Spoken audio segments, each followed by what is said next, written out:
Hi guys, welcome to Jane's OET Hub. Hope you all are fine and safe. ഇന്നത്തെ വീഡിയോയിൽ നമ്മളൊരു sample letter ആണ് നോക്കാൻ വേണ്ടി പോകുന്നത്. നഴ്സിംഗിൻ്റെ ക്വസ്റ്റ്യൻ ആണ്. അപ്പോൾ ഈ ക്വസ്റ്റ്യൻ എന്ന് പറയുന്നത് 11-10-2020 എക്സാമിന് OET എക്സാമിന് വന്ന ക്വസ്റ്റ്യൻ ആണിത്. ഓക്കെ, അപ്പോൾ ഈ ലെറ്ററിൽ അവർ ചോദിച്ചേക്കുന്നത് write a referral letter to the emergency department physician എന്നുള്ളതാണ്. അപ്പോൾ നമുക്ക് നോക്കേണ്ടത് ഈ ലെറ്ററിൽ എന്തൊക്കെ കാര്യങ്ങളാണ് നമ്മളൊരു എമർജൻസി ഡോക്ടറിന് എഴുതുമ്പോൾ ഇൻക്ലൂഡ് ചെയ്യേണ്ടത്, എന്തൊക്കെ കാര്യങ്ങളാണ് നമ്മൾ അവോയ്ഡ് ചെയ്യേണ്ടത്, ഏത് രീതിയിലാണ് നമ്മളത് ഓർഗനൈസ് ചെയ്യേണ്ടത്, ഇങ്ങനത്തെ മൊത്തം കാര്യങ്ങളും നമ്മൾ ഇന്ന് ഈ വീഡിയോയിലൂടെ ഡിസ്കസ് ചെയ്യാൻ വേണ്ടി പോവുകയാണ്. റൈറ്റിംഗ് ടാസ്കിനുള്ള ഒരു ക്വസ്റ്റ്യൻ കിട്ടിക്കഴിഞ്ഞാൽ എങ്ങനെ ഇൻഫർമേഷൻ സെലക്ട് ചെയ്യണം, എങ്ങനെ അത് ഓർഗനൈസ് ചെയ്യണം, എങ്ങനെ അത് ട്രാൻസ്ഫോം ചെയ്യണം, ഈ 3 കാര്യങ്ങളും നമ്മളൊരു ലെറ്ററിൻ്റെ രൂപത്തിൽ, അതായത് ഒരു സാമ്പിൾ ലെറ്ററിൻ്റെ രൂപത്തിൽ നമ്മളിന്ന് ഡിസ്കസ് ചെയ്യാൻ വേണ്ടി പോവുകയാണ്. ഓക്കെ, നമുക്ക് നോക്കാം അതെങ്ങനെയാണെന്നുള്ളത്. വീഡിയോയിലോട്ട് പോകുന്നതിന് മുന്നേ നിങ്ങൾക്ക് ആർക്കെങ്കിലും ഓൺലൈനായിട്ട് OET പഠിക്കണമെന്ന് താല്പര്യമുണ്ടെങ്കിൽ ഈ സ്ലൈഡിൽ കാണുന്ന നമ്പറിലൊന്ന് കോൺടാക്റ്റ് ചെയ്യുക. സൂം ക്ലാസ്സസും ഇൻഡിവിജ്വൽ ട്രെയിനേഴ്സ് ക്ലാസ്സസും അവൈലബിൾ ആണ്. നമ്മുടെ നെക്സ്റ്റ് സൂം ബാച്ച് സ്റ്റാർട്ട് ചെയ്യുന്നത് 1st of August 2021 ആണ്. ഇപ്പോൾ നിങ്ങൾക്കോ നിങ്ങളുടെ ഏതെങ്കിലും ഫ്രണ്ട്സിനോ താല്പര്യമുണ്ടെങ്കിൽ, ഓൺലൈനായിട്ട് ഇപ്പോൾ തൽക്കാലം ഓഫ്ലൈൻ നമുക്ക് പഠിപ്പിക്കാൻ സൗകര്യം ഇല്ലാത്തതുകൊണ്ട് തന്നെ ഓൺലൈനായിട്ട് മാത്രമേ ക്ലാസ്സസ് പോകുന്നുള്ളൂ. അപ്പോൾ ആർക്കെങ്കിലും ഓൺലൈനായിട്ട് പഠിക്കണമെന്ന് താല്പര്യമുണ്ടെങ്കിൽ ഈ സ്ലൈഡിൽ കാണുന്ന നമ്പറിൽ ഒന്നുകിൽ വിളിക്കുക അല്ലെങ്കിൽ വാട്സപ്പ് ചെയ്താൽ മതി കേട്ടോ. നമുക്ക് നമ്മുടെ റൈറ്റിംഗ് ടാസ്കിലോട്ട് പോവാം. അപ്പോൾ ഞാനിപ്പോൾ ക്വസ്റ്റ്യൻ ഓർഗനൈസ് ചെയ്തേക്കുന്നത് നമ്മൾ എങ്ങനെ വായിക്കണം എന്നുള്ള രീതിയിലാണ് ഞാൻ ഓർഗനൈസ് ചെയ്തേക്കുന്നത്. അതുകൊണ്ടാണ് റൈറ്റിംഗ് ടാസ്ക് ആദ്യം വന്നേക്കുന്നത്. നിങ്ങൾക്കറിയാം അത് ക്വസ്റ്റ്യൻ്റെ ഏറ്റവും ലാസ്റ്റിലാണ് അത് കിട്ടുന്നത്. പക്ഷേ റൈറ്റിംഗ് ടാസ്ക് എന്താണെന്ന് മനസ്സിലാക്കി കഴിഞ്ഞാൽ മാത്രമേ നമുക്ക് കേസ് നോട്ട് വായിച്ച് കഴിഞ്ഞാൽ അതിനകത്ത് ഈ പറയുന്ന കാര്യങ്ങളൊക്കെ, അതായത് ഓർഗനൈസേഷൻ, സെലക്ഷനും ട്രാൻസ്ഫോർമേഷനും ഒക്കെ നടക്കാൻ പറ്റുള്ളൂ. അപ്പോൾ ആദ്യം നമ്മൾ വായിക്കേണ്ടത് റൈറ്റിംഗ് ടാസ്ക്കാണ്. Will see what it is. Using the information given in the case notes, write a letter to the emergency department physician for urgent assessment and management. Address the letter to Emergency Department, Delmont Private Hospital, North Terrace, Adelaide, SA 50000. Anyway, നമുക്കിപ്പോൾ ഈ ഒരു writing ടാസ്കിനകത്ത് നമുക്ക് വേണ്ട information എന്തൊക്കെയാണെന്ന് നോക്കാം. So write a letter to the emergency department physician. So the person who is reading our letter is a doctor, is an emergency department doctor. Okay, then അടുത്തത്, and what is our purpose, why are we writing this letter? അതാണ് അടുത്ത point അവർ പറഞ്ഞേക്കുന്നത്. urgent assessment and management. അപ്പോൾ നമ്മൾ refer ചെയ്യാൻ പോകുന്ന പേഷ്യൻറ്റിന് ഈ പറയുന്ന ഡോക്ടർ അർജൻറ്റായിട്ട് അസസ് ചെയ്യും വേണം. At the same time he has to provide further management. ഇത്രയും കാര്യങ്ങളാണ് നമുക്ക് ഫസ്റ്റ് ഏരിയ, അതായത് റൈറ്റിംഗ് ടാസ്കിൽ ഏരിയയിൽ നിന്ന് നമുക്ക് കിട്ടിയത്. ബാക്കി അഡ്രസ്സ് ആൻഡ് അതെല്ലാം നമുക്കുണ്ട്. അപ്പോൾ എങ്ങനെ അഡ്രസ്സ് എഴുതണം എന്നുള്ളത് ക്ലിയർ ആണ്. ഇവിടെ പേര് തന്നിട്ടില്ല, ഡോക്ടറിൻ്റെ പേര്, അതായത് നമ്മൾ റീഡറിൻ്റെ പേര് തന്നിട്ടില്ല. ആകെ മെൻഷൻ ചെയ്തേക്കുന്നത് ദ എമർജൻസി ഡിപ്പാർട്ട്മെൻറ്റ് ഫിസിഷ്യൻ എന്നാണ്. അപ്പം നമുക്ക് അഡ്രസ്സ് എഴുതുമ്പോൾ ദ ഫിസിഷ്യൻ, എമർജൻസി ഡിപ്പാർട്ട്മെൻറ്റ്, പിന്നെ ബാക്കി കൊടുത്തേക്കുന്നത് ഡെൽമോണ്ട് പ്രൈവറ്റ് ഹോസ്പിറ്റൽ, ഇങ്ങനെയുള്ള കാര്യങ്ങളൊക്കെ നമുക്ക് താഴെ എഴുതി വെക്കാം. അപ്പോൾ പേര് തന്നിട്ടില്ല എന്ന് നമ്മൾ റൈറ്റിംഗ് ടാസ്കിൽ കാണുമ്പോൾ നിങ്ങൾ ചിന്തിക്കേണ്ട 3 കാര്യങ്ങളുണ്ട്. അതായത് so I have to add the in the address area, like the physician എന്നെഴുതണം. പിന്നെ സെക്കൻഡ് തിങ് നമ്മൾ ആലോചിക്കേണ്ടത് യുവേഴ്സ് ഫെയ്ത്ത്ഫുള്ളി ആയിരിക്കും. At the end of the letter നമുക്ക് കിട്ടേണ്ടത് എന്താണ്, ലൈക്ക് കോംപ്ലിമെൻ്ററി ക്ലോസ് ആയിട്ട് 2 കാര്യങ്ങളാണ് നമ്മൾ എഴുതേണ്ടത്. 2 കാര്യങ്ങളാണ് നമുക്ക് എഴുതാൻ പറ്റുന്നത്. അത് either it will be yours faithfully or it will be yours sincerely. അപ്പോൾ റീഡറിൻ്റെ പേര് ഇല്ലാത്തത് കൊണ്ട് തന്നെ I have to add yours faithfully at the end. ഈ 2 കാര്യങ്ങളും കൂടി ആ റൈറ്റിംഗ് ടാസ്ക് വായിക്കുമ്പോൾ തന്നെ നിങ്ങളുടെ മനസ്സിലോട്ട് ഓടുക. പിന്നെ 3ാമത്തെ കാര്യം ഞാൻ പറഞ്ഞത് സാല്യൂട്ടേഷൻ എഴുതുമ്പോൾ, അതായത് ഡിയർ എന്ന് പറഞ്ഞിട്ട് എഴുതുമല്ലോ, അപ്പോൾ ആ ഡിയർ എന്നെടുത്ത് ഞാൻ എഴുതേണ്ടത് dear doctor then A comma. ഇത്രയും കാര്യങ്ങൾ നിങ്ങൾ ഈ റൈറ്റിംഗ് ടാസ്ക് വായിക്കുമ്പോൾ നിങ്ങളുടെ മനസ്സിൽ ഓട്ടോമാറ്റിക്കായിട്ട് വരേണ്ട കാര്യം. ഇത് നമ്മുടെ എല്ലാ റൈറ്റിംഗ് ടാസ്കിലും ഉണ്ടാവും. പക്ഷേ ചില ടാസ്കിൽ മാത്രമേ നമുക്ക് പേർപ്പസ് അവർ ഈ ഏരിയയിൽ തരുള്ളൂ, ചിലതിൽ തരത്തില്ല. പക്ഷേ ഇതിനകത്ത് തന്നിട്ടുണ്ട്. അപ്പോൾ നമുക്ക് പേർപ്പസും വളരെ ക്ലിയറാണ്, urgent assessment and management. So ഇത്രയും കാര്യങ്ങൾ നമ്മുടെ പേഷ്യൻറ്റിന് അസസ്മെൻറ്റും മാനേജ്മെൻറ്റും പ്രൊവൈഡ് ചെയ്യാൻ വേണ്ടിയിട്ട് എന്തൊക്കെ ഇൻഫർമേഷൻ ഇനി നമ്മൾ പ്രൊവൈഡ് ചെയ്യണം എന്നുള്ളതാണ് നമ്മുടെ കേസ് നോട്ടിൽ ഫോക്കസ് ചെയ്യേണ്ട കാര്യം. ക്ലിയർ ആയോ? അപ്പോൾ റൈറ്റിംഗ് ടാസ്ക് ഇത്രയും ഡീറ്റെയിൽഡ് ആയിട്ട് തന്നെ നിങ്ങൾ വായിക്കണം, വെറുതെ വായിച്ച് വിടരുത്. ഓക്കെ, റൈറ്റിംഗ് എപ്പോഴും വായിക്കുമ്പോൾ ഒരു സിസ്റ്റമാറ്റിക് മാനറിൽ തന്നെ വായിച്ച് പോവുക. അത് നിങ്ങളുടെ പ്രാക്ടീസ് പീരീഡിൽ തന്നെ അത് ചെയ്ത് പോകണം കേട്ടോ. എങ്ങനെയാണ് സിസ്റ്റമാറ്റിക് ആയിട്ട് റൈറ്റിംഗ് ടാസ്ക് വായിക്കേണ്ടതെന്ന് ഞാൻ പറഞ്ഞുതരാം. ആദ്യം റൈറ്റിംഗ് ടാസ്ക് വായിക്കുക, പിന്നീട് കേസ് നോട്ട് ഒന്ന് ഓടിച്ച് വിട്ട് വായിക്കുക. അപ്പം നമുക്കൊരു ജനറൽ ഐഡിയ കിട്ടും. ദെൻ തേർഡ് ടൈം നിങ്ങൾ വായിക്കുമ്പോൾ പോയിൻ്റ് ബൈ പോയിൻ്റ് ആയിട്ട് വായിക്കുക. ഓരോ പോയിൻറ്റും എൻഡ് ചെയ്യുമ്പോൾ നിങ്ങൾ ചിന്തിക്കേണ്ട കാര്യം, ഈ പറയുന്ന ഇൻഫർമേഷൻ എൻ്റെ റീഡറിന് വേണോ വേണ്ടയോ, അങ്ങനെ ഓരോ പോയിൻ്റ് നിർത്തി സെലക്ട് ചെയ്ത് പോവുക. പിന്നെ അടുത്ത റീഡിങ്ങിൽ എങ്ങനെയാണ് ചെയ്യേണ്ടതെന്ന് വെച്ചാൽ, ഈ സെലക്ട് ചെയ്തേക്കുന്ന ഇൻഫർമേഷൻ പിന്നെ ഒന്ന് ഓർഗനൈസ് ചെയ്യാൻ മനസ്സിൽ ശ്രമിക്കുക. കാരണം നമുക്ക് ഈ റീഡിങ് ടൈമിൽ അവർ പെൻസിൽ ഒരു ആക്സസറീസും എടുക്കാൻ അവർ സമ്മതിക്കില്ല. അപ്പം നമ്മുടെ മനസ്സിൽ തന്നെ ചിന്തിക്കുക, ഇത് ഓർഗനൈസ് ചെയ്യാൻ വേണ്ടിയിട്ട് ഇങ്ങനെ ഓർഗനൈസ് ചെയ്യട്ടെ, ഫസ്റ്റ് പാരഗ്രാഫിൽ ഇങ്ങനെ. ഈ ഒരു ഇതാണ് മൂന്നാമത്തെ റീഡിങ്ങിൽ നിങ്ങൾ ചെയ്യേണ്ടത്. നാലാമത്തെ റീഡിങ്ങിൽ ഒന്നും കൂടി എല്ലാം റിവൈസ് ചെയ്തിട്ട് നിങ്ങളത് ട്രാൻസ്ഫോം ചെയ്യുക, അതായത് എഴുതാൻ തുടങ്ങുക. ഓക്കെ, അപ്പോൾ ഇങ്ങനെയാണ് നമ്മൾ റീഡിങ്ങിനെ ഹാൻഡിൽ ചെയ്യേണ്ടത്. ഓക്കെ, ഇനി നമ്മൾ ചിന്തിക്കേണ്ട ഒരു കാര്യം, നമുക്ക് ഈ നിങ്ങൾ ഓടിച്ചു വിട്ട് വായിക്കണം എന്ന് പറഞ്ഞില്ലേ, അപ്പോൾ ആ വായിക്കുമ്പോൾ നിങ്ങളുടെ ഒരു കണ്ണ് അല്ലെങ്കിൽ ഒരു ചെറിയ എക്സ്ട്രാ എംഫസൈസ് ചെയ്യേണ്ട പോയിൻ്റ് എവിടെയാണെന്ന് വെച്ചാൽ, എന്തിനു വേണ്ടിയിട്ടാണ് ഇപ്പോൾ നമ്മൾ ഏർജൻറ്റ് അസസ്മെൻറ്റ് എന്ന് മാത്രമേ നമുക്ക് റൈറ്റിംഗ് ടാസ്കിൽ നിന്ന് കിട്ടിയിട്ടുള്ളൂ അല്ലേ. അതുപോലെ അതിൻ്റെ തൊട്ട് താഴെ ഒന്നുകിൽ ഡിസ്ചാർജ് പ്ലാൻ എന്ന് പറഞ്ഞിട്ടുണ്ട്. പക്ഷേ ഇപ്പോഴത്തെ എക്സാമിന് വരുന്ന എല്ലാ ക്വസ്റ്റ്യനും ഡിസ്ചാർജ് പ്ലാനിൽ അവർ ഈ പറയുന്ന ഇൻഫർമേഷൻ കൊടുക്കുന്നത് കാണുന്നില്ല. അപ്പോൾ അതൊരു ഒരു ട്രിക്കി ആയിട്ടാണ് അവർ കീപ്പ് ചെയ്യുന്നത്. അപ്പോൾ ഇവിടെയും അങ്ങനെ തന്നെയാണ്. ഹൈപ്പോഗ്ലൈസീമിക്ക് വേണ്ടിയിട്ടാണ് നമ്മൾ ഈ പേഷ്യൻറ്റിന് ഏർജൻറ്റ് അസസ്മെൻറ്റ് പറയുന്നത്. അപ്പോൾ ഇത് ലാസ്റ്റ് സ്ലൈഡാണ്, അതായത് ക്വസ്റ്റ്യൻ്റെ ഏറ്റവും ലാസ്റ്റ്, കേസ് നോട്ടിൻ്റെ ലാസ്റ്റ് പോർഷനാണ് ഈ slide.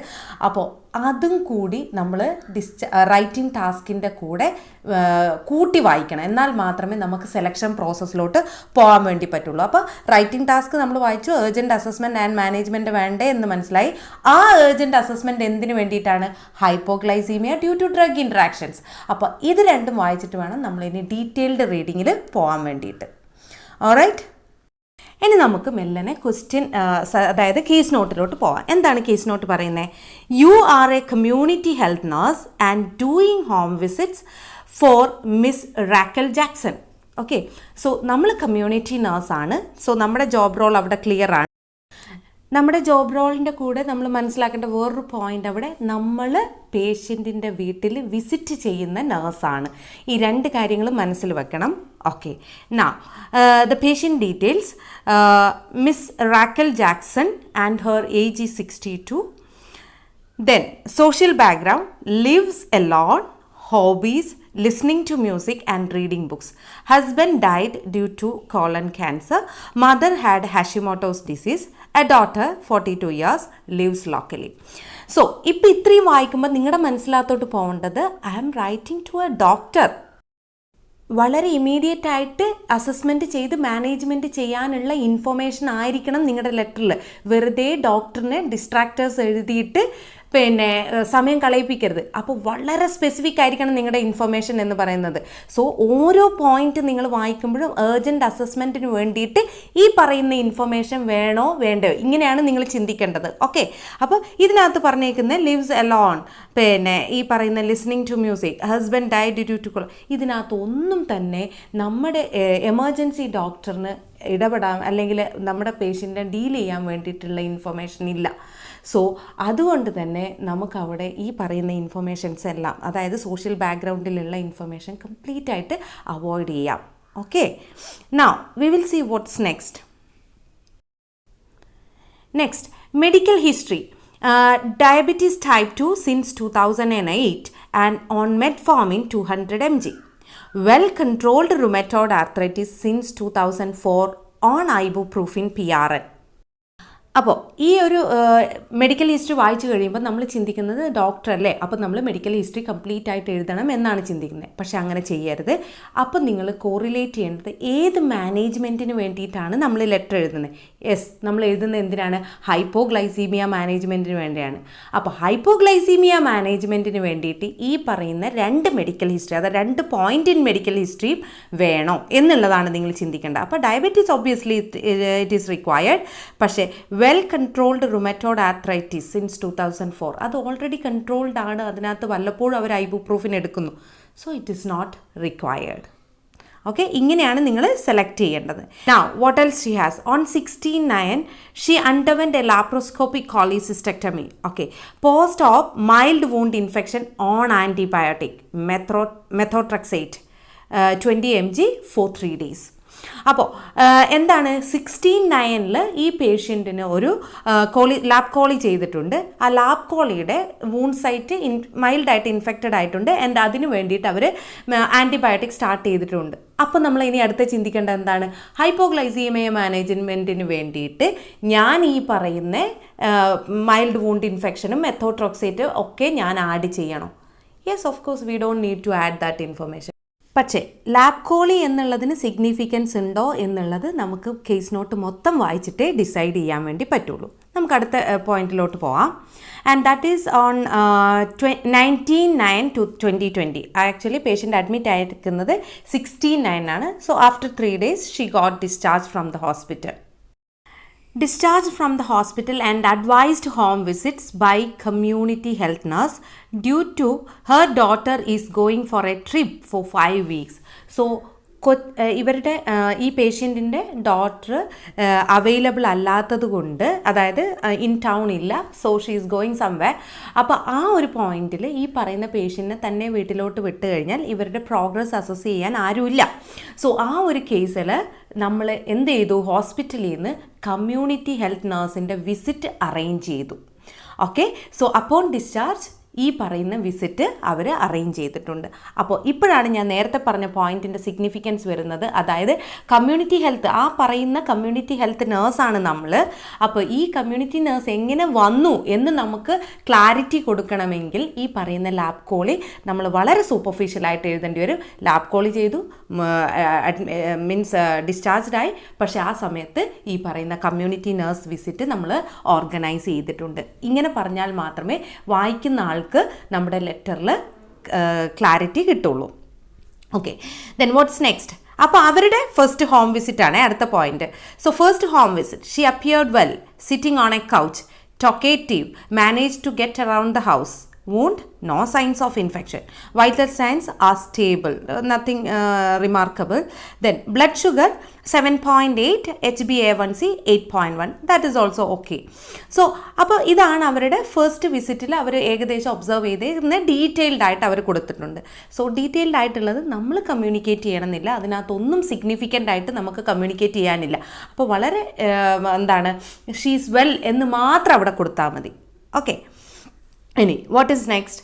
Second home visit, she appeared well. അവിടെയും സിഗ്നിഫിക്കൻ്റ് ആയിട്ട് ഒന്നുമില്ല. അപ്പോൾ ഈ 2 ഹോം വിസിറ്റും കൂടി നമുക്ക് ജോയിൻ ചെയ്ത് ഷീ ഈസ് ഡൂയിങ് വെൽ എന്നുള്ള ഒറ്റ പോയിന്റിലോട്ട് നമുക്ക് കൊണ്ടുവരാൻ വേണ്ടി പറ്റും. ഇനി അടുത്തത് എന്താണ്? 9/10/2020 heartburn which is lasting less than an hour in sternum area, contacted GP, diagnosis heart burn. ആദ്യത്തെ 2 വിസിറ്റ്സിലും സിഗ്നിഫിക്കൻ്റ് ആയിട്ടൊന്നും ഇല്ല എങ്കിലും തേർഡ് വിസിറ്റിൽ ഈ പറയുന്ന പേഷ്യൻ്റ് എന്ത് ചെയ്തു? ഹാർട്ട് ബേൺ കംപ്ലയിൻറ്റ് ചെയ്തു. അപ്പോൾ ഹാർട്ട് ബേൺ കംപ്ലയിൻറ്റ് ചെയ്തത് ഒരു സ്റ്റേർണൽ ഏരിയയിലാണ്. ആൻഡ് അവരെന്ത് ചെയ്തു? അവരുടെ GPനെ കോൺടാക്റ്റ് ചെയ്തു. ആൻഡ് GP ആ കേസിനെ എന്തായിട്ട് ഡയഗ്നോസ് ചെയ്തു? ഹാർട്ട് ബേൺ ആയിട്ട് തന്നെ ഡയഗ്നോസും ചെയ്തു. Then assessment, HbA1c 4.5, BP normal, temperature normal, blood glucose level 12.5 millimole. Okay, then GP advice to stop metformin and start cimetidine. So heart ബേർഡിന് വേണ്ടിയിട്ടാണ് സിമെറ്റിഡിൻ സ്റ്റാർട്ട് ചെയ്തേക്കുന്നത്. പക്ഷേ ഡ്രഗ് ഇൻട്രാക്ഷൻ ഉള്ളത് കൊണ്ട് തന്നെ GP എന്ത് അഡ്വൈസ് ചെയ്തു? തൽക്കാലത്തേന് ഈ പറയുന്ന മെറ്റ്ഫോമിൻ ഒന്ന് സ്റ്റോപ്പ് ചെയ്യാൻ വേണ്ടി അഡ്വൈസ് ചെയ്തു. അപ്പോൾ ഈ പറയുന്ന ഹാർട്ട് ബേർഡിന് ഇവിടെ സിഗ്നിഫിക്കൻസ് ഉണ്ട്. ബിക്കോസ് നമ്മൾ ഹൈപ്പോഗ്ലൈസീമിയ മാനേജ്മെൻറ്റിന് വേണ്ടിയിട്ടാണ് എഴുതുന്നത്. സോ മെറ്റ്ഫോമിൻ നമ്മൾ ബ്ലഡ് ഷുഗറിന്, അതായത് ഡയബറ്റീസിന് വേണ്ടി എടുക്കുന്ന ടാബ്ലറ്റാണ്. അതിപ്പം GP സ്റ്റോപ്പ് ചെയ്തിട്ടുണ്ട്. എന്തിന്? സിമെറ്റിഡിൻ സ്റ്റാർട്ട് ചെയ്യാൻ വേണ്ടിയിട്ട്. അപ്പോൾ ഈ പറയുന്ന കാര്യങ്ങൾ തമ്മിൽ കണക്ഷൻ ഉള്ളത് കൊണ്ട് തന്നെ ഈ പറയുന്ന ഹാർട്ട് ബേൺ സ്റ്റോറി കംപ്ലീറ്റ് ആയിട്ട് നമ്മൾ എമർജൻസി ഡോക്ടറിന് ഹാൻഡ് ഓവർ ചെയ്തേ പറ്റുള്ളൂ. അപ്പോൾ we can include all these information. Next എന്താണ്? പിന്നെ ടുഡേ, ദാറ്റ് ഈസ് 11/10/2020. അപ്പോൾ ഇന്നാണ് 11/10/2020ക്കാണ് നമ്മൾ ഈ പറയുന്ന ലെറ്റർ എമർജൻസി ഡോക്ടറിന് എഴുതുന്നത്. അപ്പോൾ ഇന്ന് എന്താണ് സംഭവിച്ചത്? ഡ്യൂറിങ് ഹോം വിസിറ്റ് എന്താണ്? She looks weak, tired, confused, still on metformin. അപ്പോൾ നേരത്തെ ഈ പറയുന്ന മിസ്സിസ് ജാക്സണോട് അഡ്വൈസ് ചെയ്തിട്ടുണ്ട് മെറ്റ്ഫോമിൻ സ്റ്റോപ്പ് ചെയ്യാൻ വേണ്ടിയിട്ട്, അതായത് സിമെറ്റിഡിൻ സ്റ്റാർട്ട് ചെയ്യുന്നുണ്ട്. പക്ഷേ ഷി ഡിഡ് നോട്ട് ലിസൺ. അപ്പോൾ ഇൻ കോൺട്രറി ഷീ ആഡഡ്, അല്ലെങ്കിൽ ഷീ കണ്ടിന്യൂഡ് ഹെർ മെറ്റ്ഫോമിൻ. അപ്പോൾ അതാണ് നമ്മൾ വളരെ സിഗ്നിഫിക്കൻ്റ് ആയിട്ടുള്ള പോയിൻ്റ് ആയിട്ട് വരേണ്ടത്. ഇനി അസസ്മെൻറ്റ് എന്തൊക്കെയാണ്? BP that is slightly elevated, respiration is okay, HbA1c almost okay 4 ആണ്. Then blood glucose level 3.1, that means അത് താഴെ പോയിട്ടുണ്ട്, നോർമലിൽ നിന്ന് താഴെ പോയിട്ടുണ്ട്. സോ ഡയഗ്നോസ് ചെയ്യപ്പെട്ടു എന്താണ്? Hypoglycaemia due to drug interaction, that is metformin and cimetidine. So the question is very clear. എന്താണ്? ഹൈപ്പോഗ്ലൈസീമിയ മാനേജ്മെൻറ്റിന് വേണ്ടി, അതായത് GPയുടെ അഡ്വൈസ് ഉണ്ടായിട്ടും പുള്ളിക്കാരി മെറ്റ്ഫോമിൻ കണ്ടിന്യൂ ചെയ്തു. ആസ് എ റിസൾട്ട് ഹൈപ്പോഗ്ലൈസീമിയ വന്നു.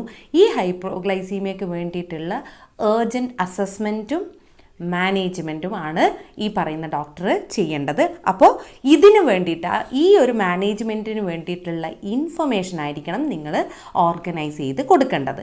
അപ്പോൾ കാരണം ഡോക്ടറിന് ക്ലാരിറ്റിയാണ് ഏറ്റവും ഇമ്പോർട്ടൻ്റ് ആയിട്ടുള്ള വിഷയം. നമ്മുടെ OET റൈറ്റിങ്ങിൽ നല്ല ഒരു സ്റ്റോറി പോലെ നിങ്ങൾ ലെറ്റർ എഴുതിയാൽ മാത്രമേ വായിക്കുന്ന പേഴ്സൺ ഇതിനകത്തുള്ള ആസ്പെക്ട്സ് മൊത്തം മനസ്സിലാവും. അതിനനുസരിച്ച് നമ്മുടെ പേഷ്യൻറ്റിനെ ട്രീറ്റ് ചെയ്യാനും പറ്റുള്ളൂ. സോ നിങ്ങൾക്ക് ആദ്യം മനസ്സിലാക്കണം എന്താണ് ഈ കേസ് നോട്ടിൽ പറഞ്ഞിട്ടുള്ളത് എന്നുള്ളത്. അതിനനുസരിച്ച് വേണം നിങ്ങൾ ലെറ്റർ എഴുതാൻ വേണ്ടി. So the story line is very clear here. പിന്നെ എന്താണ് ഈ പറയുന്നത്? പേഷ്യൻറ്റിന് ഹാർട്ട് ബേൺ കംപ്ലയിൻറ്റ് ചെയ്തു. ഹാർട്ട് ബേണിന് വേണ്ടിയിട്ട് GP എന്താണ് മെറ്റ്ഫോമിൻ സ്റ്റോപ്പ് ചെയ്ത് സിമെറ്റിഡിൻ സ്റ്റാർട്ട് ചെയ്യാൻ വേണ്ടി പറഞ്ഞു. പക്ഷേ she did not listen to that advice. അപ്പോൾ എന്ത് ചെയ്തു?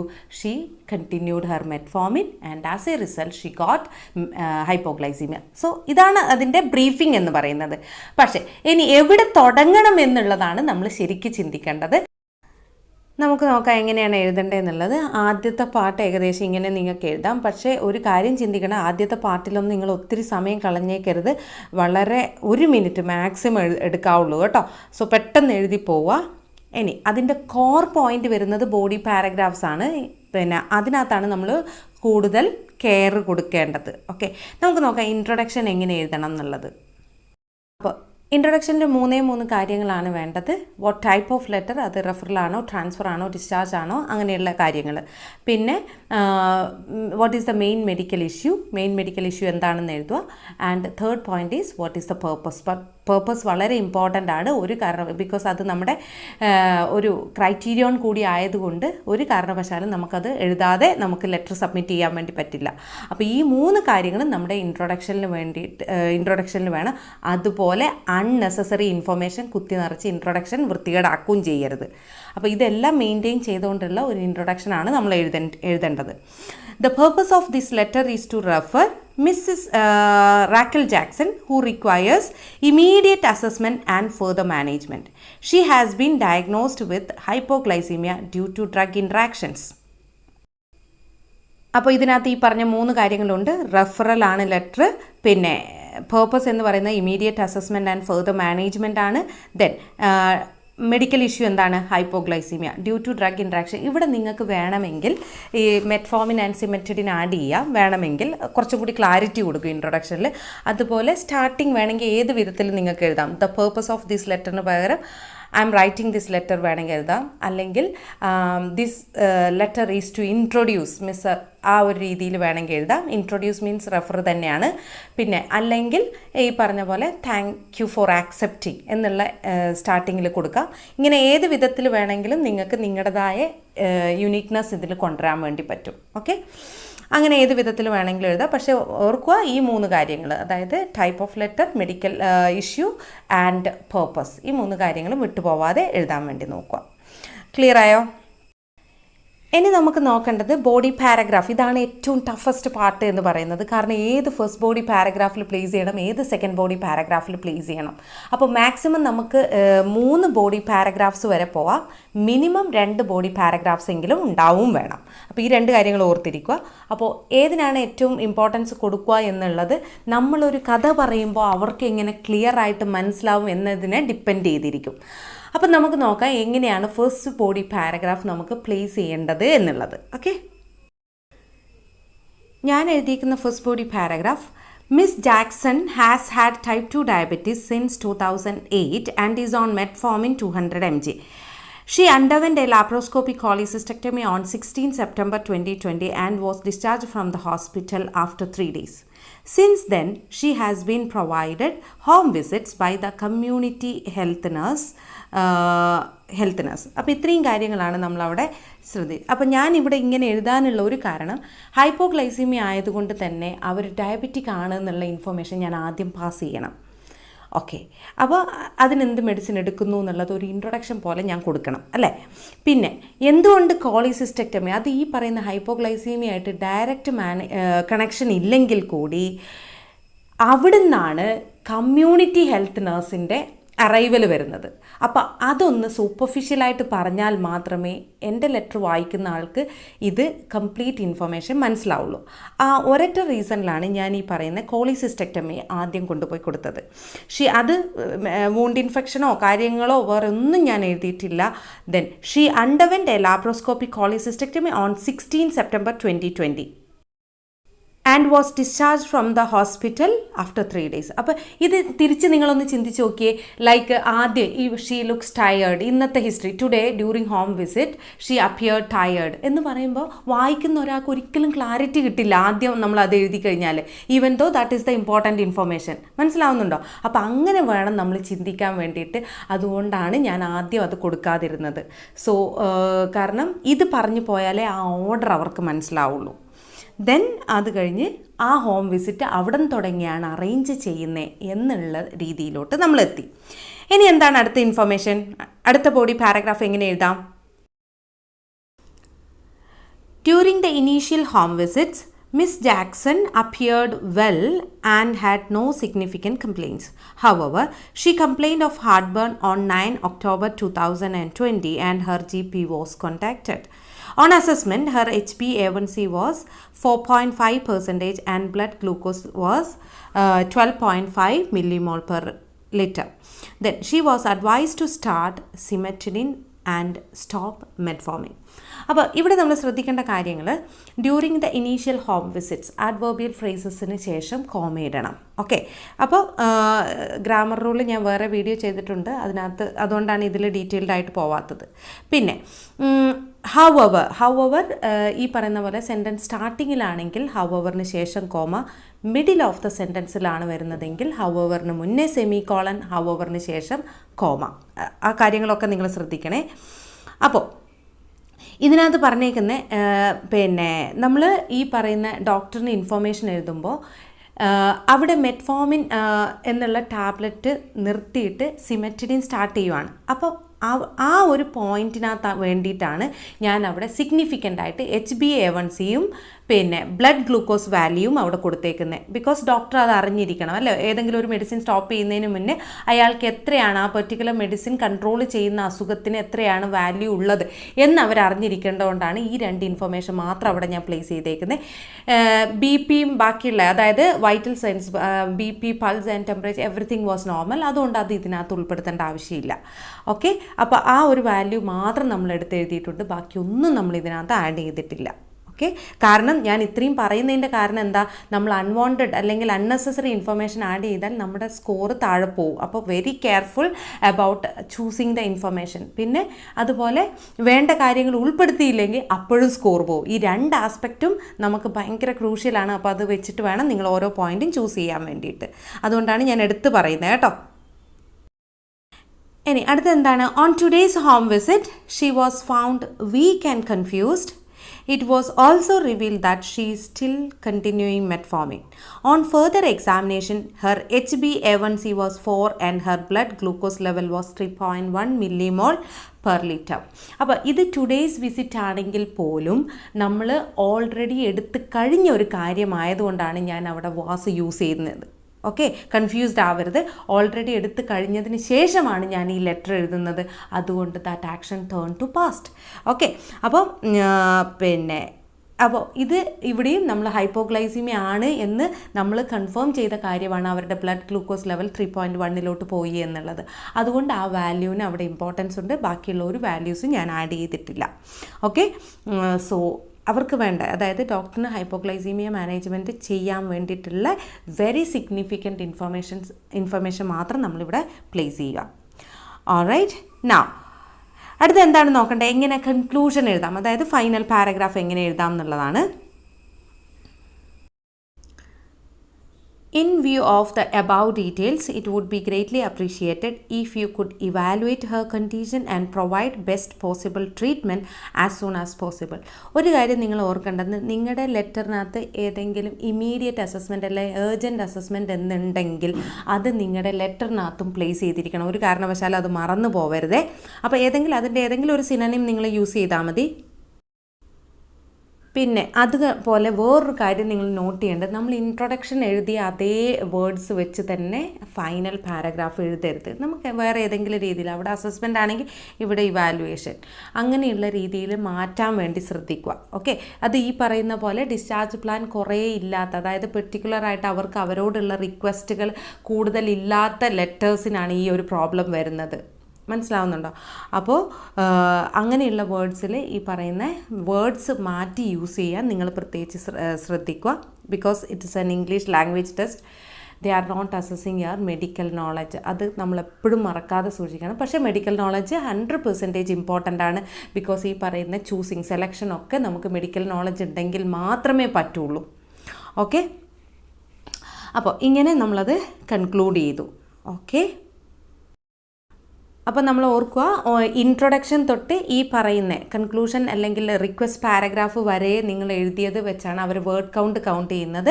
അപ്പോൾ അതിന് ശേഷം വരുന്നതൊന്നും അവർ കൗണ്ട് ചെയ്യത്തില്ല. ഓക്കെ, അപ്പോൾ ബാക്കിയുള്ളത് നമ്മൾ ഈ പറയുന്ന വളരെ ഒരു ഫോർമൽ ലെറ്റർ എഴുതുമ്പം ഫോളോ ചെയ്യേണ്ട കാര്യങ്ങൾ മാത്രമാണ്. Please feel free to contact me for further queries. So റീഡറിൻ്റെ പേരില്ലാത്തത് കൊണ്ട് തന്നെ യേഴ്സ് ഫെയ്ത്ത്ഫുള്ളി ഒരു ലൈൻ വിടുക. റൂൾഡ് ഇതിലാണ് നിങ്ങൾ എഴുതുന്നത്. അപ്പോൾ ലൈൻ വിട്ടിട്ട് കമ്മ്യൂണിറ്റി ഹെൽത്ത് നഴ്സ്, വേറെ ഒന്നും ഡീറ്റെയിൽസ് അവർ തന്നിട്ടില്ല. അപ്പോൾ നമുക്ക് അവസാനിപ്പിക്കാം. സോ ഇങ്ങനെ നിങ്ങൾ ഓരോ ലെറ്ററും എടുത്ത് സ്കാൻ ചെയ്ത് വേണം ഒരു നല്ല ലെറ്റർ ഉണ്ടാക്കി പഠിക്കാൻ. സോ ഡേ 1 തൊട്ട് ഡീപ്പായിട്ടിരുന്നിട്ട് ഗ്രാമർ റൂൾസ് ഒന്നും തെറ്റാതെ നല്ല ഒരു കഥ എഴുതാനാണ് നിങ്ങൾ OET റൈറ്റിങ്ങിൽ പഠിക്കേണ്ടത്. There is no fixed template in OET writing. അത് നിങ്ങളെപ്പോഴും മനസ്സിൽ വിചാരിക്കുക. റീഡറിന് എന്താണോ മനസ്സിലാവുന്നത് ആ രീതിയിലോട്ട് നിങ്ങളിത് കൊണ്ടുപോകണം. ഓക്കെ, ഞാൻ ചെയ്യുന്ന വീഡിയോസ് നിങ്ങൾക്ക് ഇഷ്ടമാവുന്നുണ്ടെങ്കിൽ സബ്സ്ക്രൈബ് ചെയ്യുക.